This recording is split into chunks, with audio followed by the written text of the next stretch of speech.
to our Andrew Dimbert, who's out in Hood River, and our meteorologists have said they were expecting about 6 to 10 inches of snow out there. Andrew, that has now been downgraded to about 3 to 6 inches of snow, and those are some folks out there who really know how to handle it.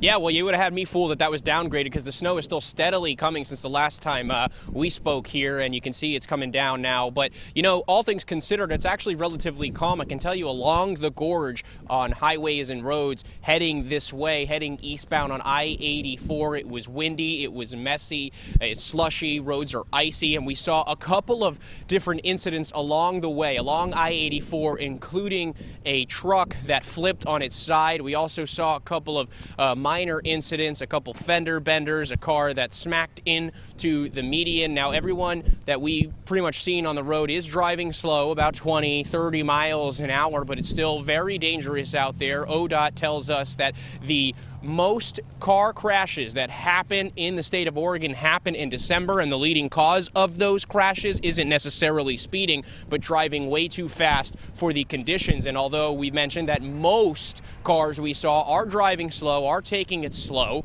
not all of them are. We saw a couple of erratic drivers as though it wasn't even snowing. So even if you're doing all the right things and you got the chains on your tires and you're driving slow, or you have an all-terrain vehicle, it doesn't necessarily mean you can account for other drivers on the road. So we say this all the time, but we can't stress this enough. If you don't have to be on the roads, especially the highways, then just wait it out and don't drive. That's the safest thing you can do. Again, we saw so many incidents, and also the drive out there is pretty brutal. I mean, from East Portland out here to Hood River, it took us almost 2 hours. We were at a standstill on I-84 before the airport. Once we hit the airport, we still had to drive slow because of these swirling winds and freezing cold or icy roads, I should say. And there was also only one lane available, as the Department of Transportation is trying to get out there and trying to plow roads as much as possible. But you can see here the snow is still steadily falling. We've got a couple of inches depending on where you look around here in Hood River, and the drivers here locally, they definitely know how to handle it. We saw just about 1 or 2 cars getting stuck in the snow, but eventually getting out. But for the most part, everybody here knows how to drive. But